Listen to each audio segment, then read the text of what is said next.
नमस्कार प्यारे विद्यार्थियों, टैगोर स्कूल बावड़ी की ऑनलाइन क्लास में आप लोगों का स्वागत है। आज हम आप लोगों के लिए फिजिक्स की ऑनलाइन क्लासों का शुभारंभ कर रहे हैं और आज अपना फिजिक्स का डे फर्स्ट है।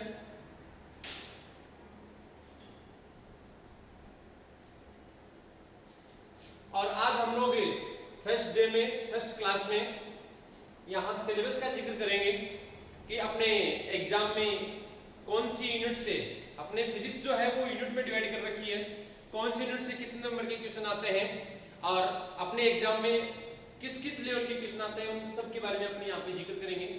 तो देखो, सबसे पहली चीज क्या है कि अपना जो इस समय पूरे देश में जो महामारी चल रही है, कोरोना काल चल रहा है, इस कोरोना काल में अपना जो स्टडी का समय है ये लगभग 2 महीने निकल चुके हैं, समय अपना कम हो गया। कुछ लोगों का ये भी कहना है कि पूरा सिलेबस नहीं आएगा, सिलेबस में करेक्शन होगा, कम ज्यादा होगा। तो सिलेबस में करेक्शन होगा वो बाद की बातें हैं। आज जो अपने सिलेबस में जो कम या ज्यादा होगा, मान लो कि 5% 10% कम कर दिया, तो वो केवल आप लोगों के 12th क्लास के लिए ही यूजफुल है। 12th क्लास में आप लोग उस सिलेबस कम सिलेबस को पढ़ के, जितना आप लोगों का लिमिटेड जो आप लोगों का सिलेबस दिया गया है उसको पढ़ के आप लोग अच्छी परसेंटेज तो बना लेंगे। लेकिन जैसे आप लोग आगे साइंस के जो स्टूडेंट होते हैं वो मैथ या बायो के स्टूडेंट होते हैं, मैथ और बायो के स्टूडेंट जब आगे 12th क्लास के बाद में जो प्रिपरेशन करते हैं उसमें आप लोग के सिलेबस पूरा आएगा। मान लो आज 10% 5% या 1-2 चैप्टर कम कर दिए, लेकिन वो चैप्टर फिर आप लोग 12th क्लास के बाद में आप लोगों को पढ़ना पड़ेगा। आप लोगों को पता है मैथ की 2 कैटेगरी होती है, इसकी साइंस की 2 कैटेगरी होती है, जिसमें एक होती है मैथ्स और एक होती है बायो। मैथ्स की 2 कैटेगरी होती है। कुछ स्टूडेंट होते हैं वो आईआईटी की प्रिपरेशन करते हैं और कुछ स्टूडेंट जो होते हैं वो डिफेंस में नेवी और एयरफोर्स की तैयारी करते हैं।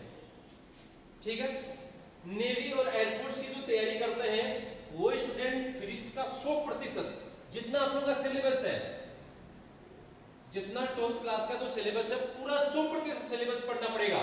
एग्जाम में आएगा आप लोग के आईआईटी वाले स्टूडेंट हैं उनके लिए भी वही कंप्लीट आएगा। और बायो के ऊपर बात करें, बायो वाले स्टूडेंट जो होते हैं वो जो नीट की तैयारी करते हैं उनके लिए भी वही पूरा सिलेबस आएगा।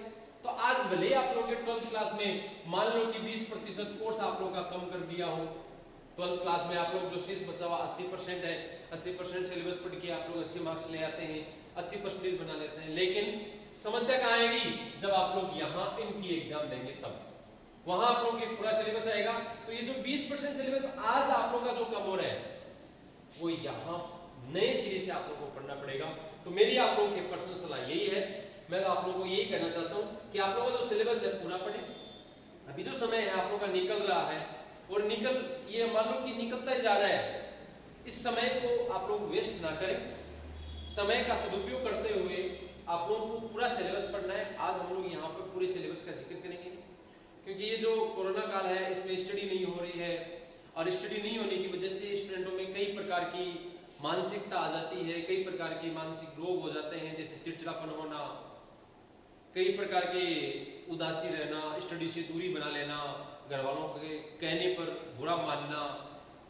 तो इन सब से आप लोग को छुटकारा पाने के लिए आप लोग की स्टडी को कंटिन्यू रखें।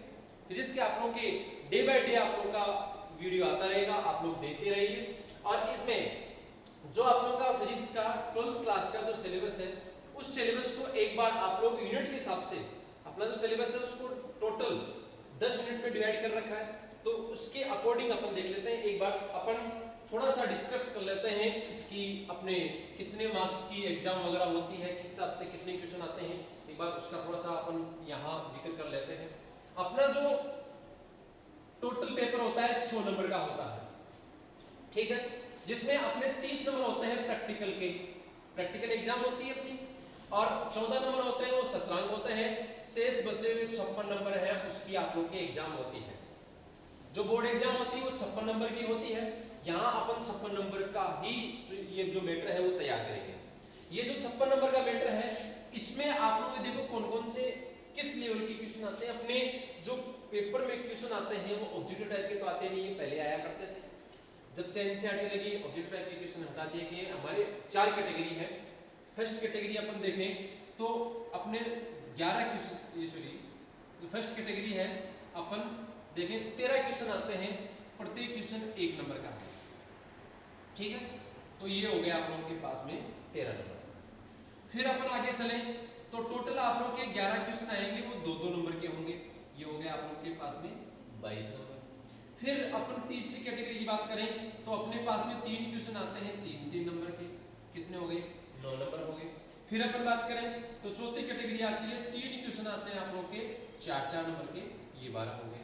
आप लोग इनको ऐड कर दो, 3 और 2 5, 5 और 9 14, 14 और 2 16 और ये 56। ये 56 नंबर का मैटर आप लोगों का कंप्लीट हो चुका। ये जो 56 नंबर का मैटर है, इसमें देखो ये जो एक नंबर के जो क्वेश्चन होते हैं, ये अपने को वैसे जब आप लोग क्वेश्चन को पढ़ोगे तो कुछ लोगों का, कुछ स्टूडेंट्स का मानना यह है कि क्वेश्चन थोड़े से टफ आते हैं सर, टफ बिल्कुल नहीं आते हैं। और बायो वाले स्टूडेंट होते हैं उनके लिए तो ये भी कहना है कि सर फिजिक्स बहुत टफ लगती है। क्यों? क्योंकि बायो वाले स्टूडेंट होते हैं वो बायो में थ्योरी ज्यादा पढ़ते हैं, और थ्योरी ज्यादा पढ़ने की वजह से उनका जो हैबिट है वो एक रट्टालॉजी टाइप में बन जाता है, जबकि फिजिक्स को रटा नहीं जाता, इसको समझा जाता है। समझ के आप लोग पढ़ेंगे तो आप लोगों को बहुत अच्छी लगेगी। सबसे इजी सब्जेक्ट मैं यही मानता हूँ कि फिजिक्स ही है, क्योंकि इसमें आप लोग के जो है वो पैटर्न है वो फिक्स है, रटने वाला सिस्टम नहीं है, इसमें समझने वाला सिस्टम। एक बार समझ गए तो भूलेंगे नहीं। देखो यहाँ पे ये जो क्वेश्चन होते हैं ये टफ नहीं होते, बस इतना ही फर्क होता है कि ये छोटे क्वेश्चन आते हैं, बहुत ही इजी, जो आप लोग के ऊपर से उठा के क्वेश्चन आते हैं। अपन क्या करते हैं, स्टूडेंट्स होते हैं, बोर्ड एग्जाम है हमारे, बहुत तैयारी करनी है, ये क्लासें वगैरह भी ज्यादा लगती है, तो एक अपने आप में बर्डन ले लेता है, डीपली चला जाता है। डीपली नहीं जाना, ये बहुत इजी क्वेश्चन आते हैं, 13 नंबर बहुत मायने रखते हैं। अपने को मेन ये है इस टारगेट को ध्यान में रखना है।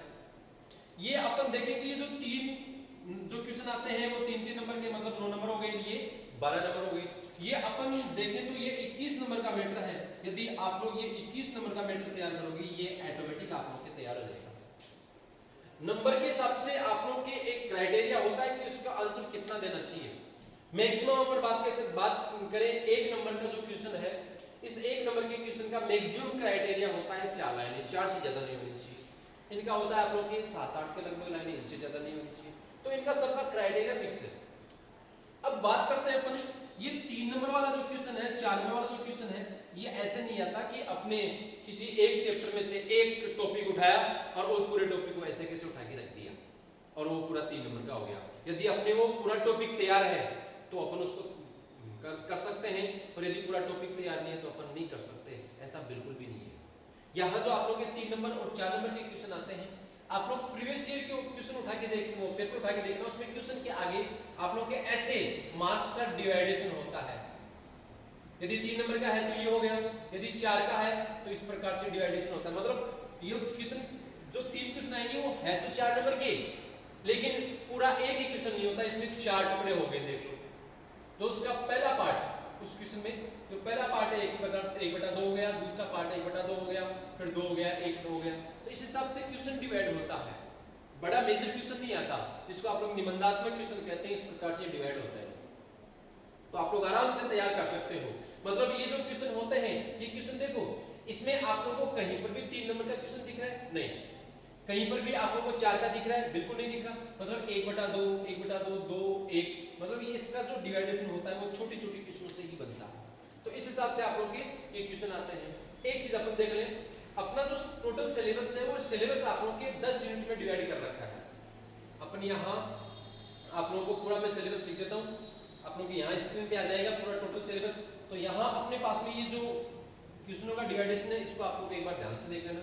देखो तैयारी सब करते हैं, पढ़ते सभी हैं, सभी स्टूडेंट्स पढ़ते हैं, लेकिन आप लोगों ने शायद देखा होगा कुछ स्टूडेंट कहते हैं कि मैं ये देख लो 15 घंटे तैयारी करता हूँ, मैं 13 घंटे तैयारी करता हूँ, लेकिन फिर भी नंबर कम आते हैं। कुछ स्टूडेंट ऐसे होते हैं जो 8 घंटे स्टडी करके भी ज्यादा मार्क्स ले आते हैं।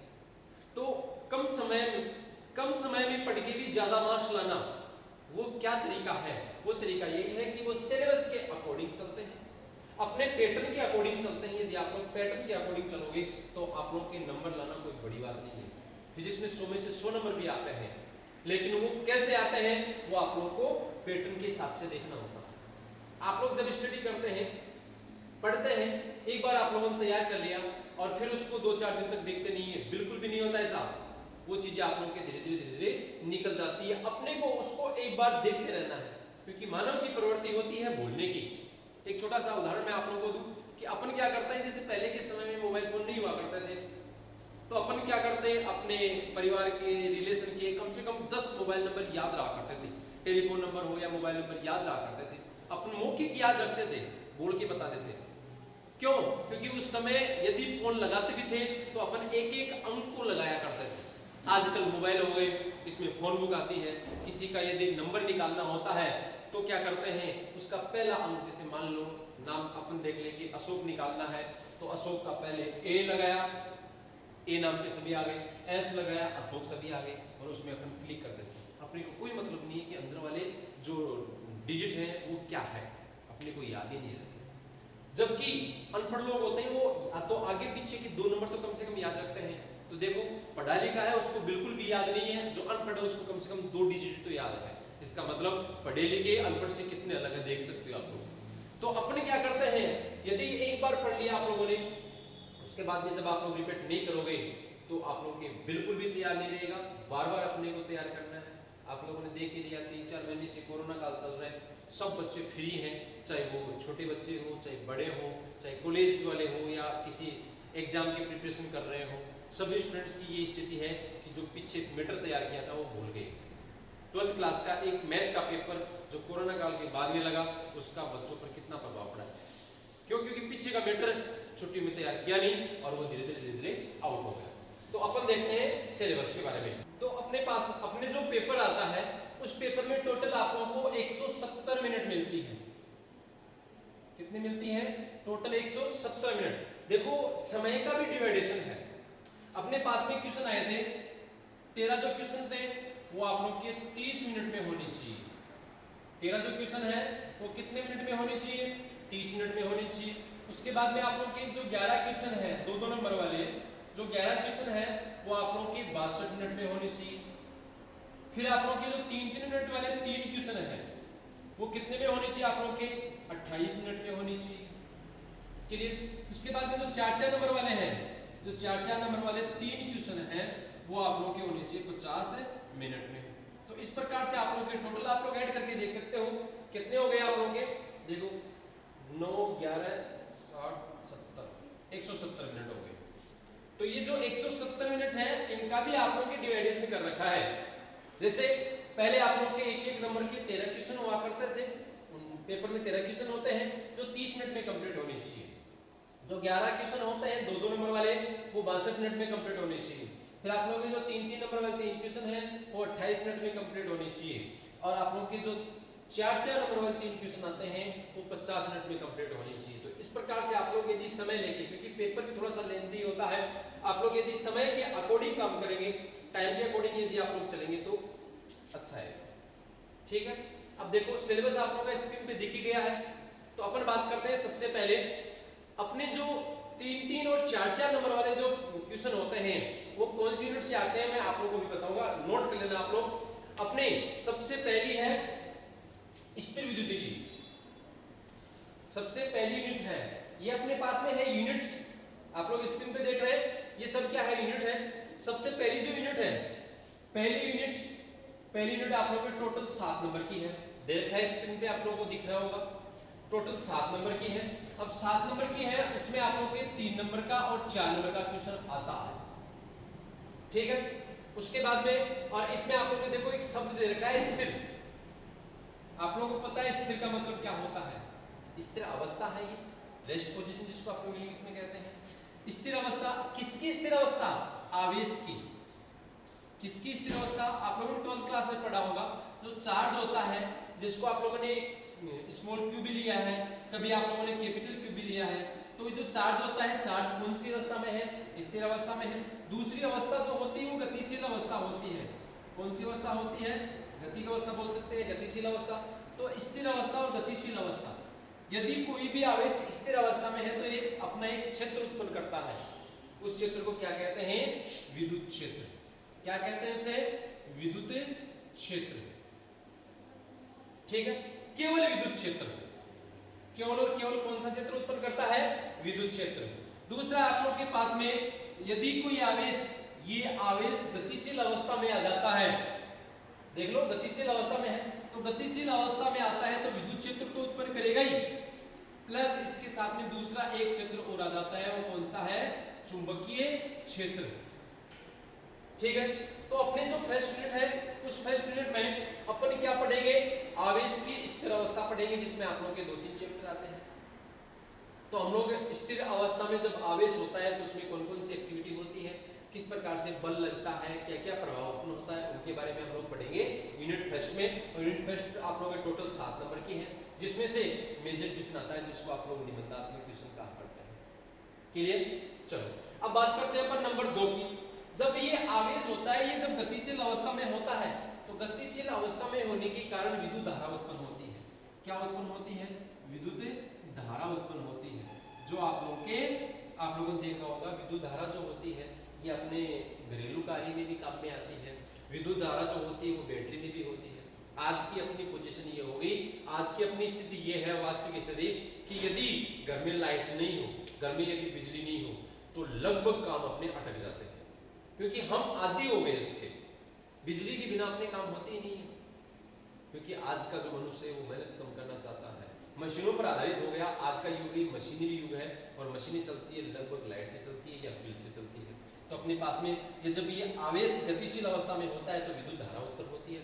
तो इससे होने वाली क्रियाएं जो है, विद्युत धारा जब गति करती है तो इससे संबंधित जो क्रियाएं होंगी वो हम लोग पढ़ेंगे यूनिट नंबर 2 में, जो आप लोग के धारा विद्युतिकी के नाम से है। टोटल 5 नंबर की है वो यूनिट। कितने नंबर की है? 5 नंबर की, जिसमें 1-1 नंबर वाले और 2-2 नंबर वाले क्वेश्चन आते हैं। फिर अपन बात करें नंबर 3 यूनिट की, जिसमें विद्युत धारा के चुंबकीय प्रभाव। जब ये विद्युत धारा गति करती है, मैंने आप लोगों को पहले बता दिया, आवेश गति करेगा, विद्युत धारा उत्पन्न होगी। विद्युत धारा जब बहती है तो कौन सा क्षेत्र उत्पन्न होता है? चुंबकीय क्षेत्र उत्पन्न होता है। तो चुंबकीय क्षेत्र उत्पन्न होता है तो इससे उत्पन्न होने वाले प्रभाव को चुंबकीय प्रभाव कहते हैं। तो इससे संबंधित अध्ययन अपन करेंगे यूनिट नंबर 3 में, जो भी आप लोगों के 5 नंबर की है। सेम है दोनों, धारा विद्युतिकी और चुंबकीय प्रभाव, ये दोनों आप लोगों की क्या है? 5-5 नंबर की। फिर अपन बात करते हैं आगे चौथी यूनिट की।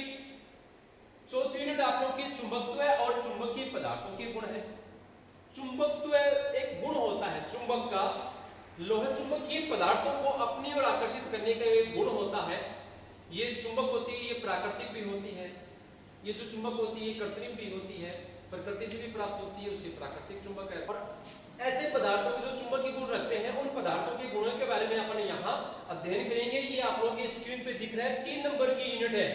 मतलब मार्क्स के अकॉर्डिंग, मार्क्स के आधार पर, अंकों के आधार पर सबसे छोटी आप लोगों की जो यूनिट है वो है नंबर 4। क्लियर? मतलब सबसे कम नंबर की जो यूनिट है वो आप लोगों की है चुंबकीय जो पदार्थ होते हैं उनके गुणों के बारे में अध्ययन करना, और जो चुंबकीय पदार्थ होते हैं उनका जो चुंबकत्व होता है, जो चुंबक मतलब लोहे चुंबकीय पदार्थों को अपनी ओर आकर्षित करने का जो गुण होता है, उससे संबंधित अपन अध्ययन करेंगे।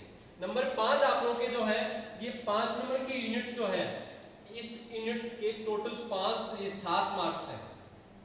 पहली यूनिट है वो भी 7 नंबर की है, 5 यूनिट है वो भी 7 नंबर की है। ये जो आप लोगों के 5 यूनिट है, इसमें जब चुंबक जो विद्युत चुंबकीय जो मतलब विद्युत धारा के द्वारा चुंबक बनती है, इससे जो प्रेरण की क्रिया होती है, और जो आप लोगों को मैंने अभी बताया यहाँ पे जो विद्युत धारा होती है, ये विद्युत धारा 2 प्रकार की होती है। एक होती है एसी और एक होती है डीसी। ये हो गया अल्टरनेटिंग करंट, ये प्रत्यावर्ती धारा, और ये डायरेक्ट करंट, डिस्ट धारा। इनके बारे में अपन अध्ययन करेंगे। ये हमारे एसी वो है जो विद्युत जो परिपथ होते हैं, अपने घरेलू परिपथ जो होते हैं उनमें काम में आती है। ये जो डीसी होती है वो बैटरी वगैरह में काम में आती है। तो इससे जो इनसे संबंधित जो अध्ययन किया जाता है वो आप लोग के यूनिट नंबर 5 है, स्क्रीन में आप लोगों को दिख रहा है। ये जो 5 नंबर की यूनिट है, इससे आप लोग के 3 नंबर और 4 नंबर के क्वेश्चन पूछे जाते हैं। क्लियर? तो अपने पास में अभी तक 2 यूनिट हो गई, एक फर्स्ट यूनिट है और एक आप लोग के 5th यूनिट है, जिससे आप लोग के 3 नंबर और 4 नंबर के क्वेश्चन पूछे जाते हैं। छठवां जो यूनिट है वो आप लोग के नंबर के हिसाब से, मार्क्स के हिसाब से सबसे बड़ा यूनिट है, प्रकाशिकी, जिसमें प्रकाश से संबंधित अध्ययन किया जाता है। सौर ऊर्जा जो होती है उससे संबंधित अध्ययन किया जाता है, चाहे वो बल्ब से आए, चाहे आप लोगों के सूर्य से आए, उससे संबंधित अध्ययन जो किया जाता है उसमें आप लोगों के 2 चैप्टर आएंगे। वो आप लोगों के सबसे अधिक नंबर की है, 9 नंबर की है, 6वीं 9 नंबर की, उसमें से भी 3 नंबर और 4 नंबर के क्वेश्चन पूछे जाते हैं। तो अपने पास में 3 यूनिट हो गई, एक तो पहली, दूसरी, ये 5वीं और एक 6वीं। तो पहली, 5वीं और 6वीं ये 3 यूनिट ऐसी हैं जिनमें से 3 नंबर 4 नंबर के मतलब जो निबंधात्मक क्वेश्चन आते हैं वो इन 3 यूनिट से आते हैं। 7 यूनिट की अपन बात करें तो जो प्रकाश होता है, प्रकाश से विद्युत धारा उत्पन्न होती है, जो प्रभाव होता है इसके बारे में अपन अध्ययन करते हैं। ये टोटल 4 नंबर की आप लोगों की। जैसे सोलर प्लेट आप लोगों ने देखा होगा, सोलर प्लेट जो होती है उसमें प्रकाश जो प्रभावी होता है, सोलर प्लेट में क्या होता है, प्रकाश जो प्रभाव होता है। अब आगे अपन बात करते हैं तो आप लोगों के 8 नंबर की जो इकाई है, यूनिट है, वो केमिस्ट्री पे डिपेंड है। केमिस्ट्री में एक आप लोगों ने परमाणु और एक नाभिक, परमाणु और नाभिक दोनों के बारे में आप लोगों ने पढ़ा होगा। परमाणुवीय भौतिकी और नाभिकीय भौतिकी इन दोनों के बारे में आप लोगों ने पढ़ा है। ये केमिस्ट्री की यूनिट है तो आप लोग केमिस्ट्री में भी इसको पढ़ेंगे और यहाँ फिजिक्स में भी इसको पढ़ेंगे। यदि केमिस्ट्री में पढ़ते तो यहाँ अपने आप लोग के 6 नंबर तैयार हो रहे हैं, यहाँ पढ़ेंगे तो 6 नंबर तो यहाँ तैयार होंगी, केमिस्ट्री में भी आप लोग के मार्क्स तैयार होंगे। तो इस प्रकार से आप लोग के ये जो 8 यूनिट है ये 6 नंबर के होगी, इसमें आप लोग देख रहे हैं। जो 9वीं यूनिट है ये है इलेक्ट्रॉनिकी, जिसमें आप लोगों ने देखा होगा कंप्यूटर हो, टीवी हो, आप लोगों के मोबाइल हो, इनमें जो वायर होते हैं वो छोटे छोटे डायोड हो गया, ट्रांजिस्टर हो गया, आईसी होगी, इन सब में डिवाइड हो गया। मतलब पहले के समय में कंप्यूटर बनाया जाता था वो लगभग एक कमरे जितना बड़ा हुआ करता था, क्योंकि उसमें लाखों हजारों तार हुआ करते थे। इनको सबको धीरे धीरे छोटा करते करते एक ऐसी स्थिति बन गई कि आज जो कंप्यूटर है वो जेब में आने लग गया। क्यों? क्योंकि उसका आकार कम हो गया। इनमें जो युक्तियां काम में ली जाती है वो कौन सी होती है? इलेक्ट्रॉनिक युक्ति, जिसको हम लोग कहते हैं अर्धचालक युक्तियां, जिसके 6 नंबर है, जिसका हम लोग यूनिट नंबर 9 में अध्ययन करेंगे। फिर अपन चलते हैं तो लास्ट यूनिट है आप लोगों के 10वीं यूनिट। ये विद्युत चुंबकीय तरंगें और इनका संचार। विद्युत चुंबकीय तरंगें ये आप लोगों ने एक्स किरणें हो गई, गामा किरणें हो गई, प्रकाश किरणें हो गई, और किरणें हो गई, रेडियो तरंगें, इन सब के बारे में अपन जो अध्ययन करेंगे वो आप लोगों के यूनिट नंबर 10 होगी। और इसमें जो संचार होता है, जैसे मोबाइल होता है, इसमें जो तरंगें कैसे आते हैं उन सब के बारे में, संचार के बारे में। और समकालीन भौतिकी जो होती है इसमें माइक्रोबाइल आप लोगों के टेक्नोलॉजी काम में आती है, माइक्रो टेक्नोलॉजी जो काम में आती है वो यूनिट नंबर 10 में है। ये टोटल आप लोग के 4 नंबर की है। तो इस प्रकार से आप लोग के ये 10 यूनिट में आप लोग का सिलेबस डिवाइड कर रखा है। टोटल आप लोग के 17 चैप्टर हैं। अब इनके बारे में आप लोग अपन एक एक चैप्टर लेके और उसको मार्क्स के अकॉर्डिंग अपन उसको पढ़ेंगे। यहाँ न्यूमेरिकल भी आप लोग के आते हैं। कुछ स्टूडेंट कहते हैं साइंस वाले कि सर न्यूमेरिकल तो हमें आते ही नहीं है। न्यूमेरिकल अलग से बताने वाली चीज नहीं है, न्यूमेरिकल वही है, आप लोग डेरिवेशन कर रहे हैं, फॉर्मूला आप लोग के आ रहा है। आप यदि क्वेश्चन आप लोग के समझ में आ गया तो आप लोग फॉर्मूले को उस क्वेश्चन में पुट अप कर सकते हैं, उसमें क्या निकालना है, क्या फाइंड आउट करना है, उन सब के बारे में आप लोग पढ़ सकते हैं। तो इस प्रकार से आप लोगों का आज फिजिक्स का डे फर्स्ट था।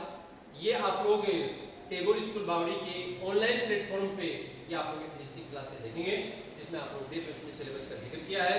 तो आप लोग कंटिन्यू इस चीज को देखते जाओ, जिससे आप लोग के जो घर पे बैठ के आप लोग आलसी हो रहे हैं, चिड़चिड़ापन जो आप लोग का हो रहा है ये दूर हो सके और आप लोग की स्टडी कंटिन्यू रह सके। क्योंकि आप लोगों ने भी, आप लोग के घर वालों ने भी और जितने भी आप लोग के रिलेटिव्स हैं उन सब ने आप लोग एक सपने के रूप में देखा। आप लोगों ने भी एक लक्ष्य लिया है, तो उस लक्ष्य को तभी आप लोग हासिल कर सकते हैं जब आप लोग अपनी स्टडी को कंटिन्यू रखेंगे। तो यदि घर पे रहो, जैसे भी आप लोगों को टाइम मिलता है, कम से कम आप लोग स्टडी को कम से कम यदि 5 घंटा आप लोग डेली स्टडी को नहीं देंगे तो आप लोगों का जो एक कहते हैं ना कि हम स्टूडेंट हैं, फिर आप लोग ये नहीं कह सकते कि आप स्टूडेंट हैं। क्योंकि स्टूडेंट वो होता है कम से कम 5 घंटे स्टडी को दे। जैसे अपन छोटा सा उदाहरण ले लेते हैं, गांव में यदि कोई किसान है, शादी ब्याह का प्रोग्राम होता है, यदि कोई भी किसान होता है कहीं पे प्रोग्राम में जाता है तो सबसे पहले वो क्या सोचता है कि मैं शाम को पता नहीं कब आऊं, मेरे खेत पे जाके जो फव्वारों का सेट होता है या जो भी उसको काम करना होता है वो क्या करता है, सुबह जल्दी उठता है या सुबह सुबह अपने पहले अपना काम निपटाएगा, फिर जाएगा, क्या पता कितना टाइम लग जाए। तो किसान है इसलिए उसकी सबसे पहले ड्यूटी बनती है कि अपना खेत का काम देखे। तो स्टूडेंट है उसका सबसे पहला दायित्व, सबसे पहली ड्यूटी होती है कि अपनी स्टडी को समय दे। यह आप लोग के लिए आज फर्स्ट डे था सिलेबस का था, इसलिए अपने इतना जिक्र किया है। आगे अपनी स्टडी कंटिन्यू रहेगी, अपने सिलेबस के अकॉर्डिंग अपने चैप्टर वाइज चलेंगे। ठीक है, थैंक यू।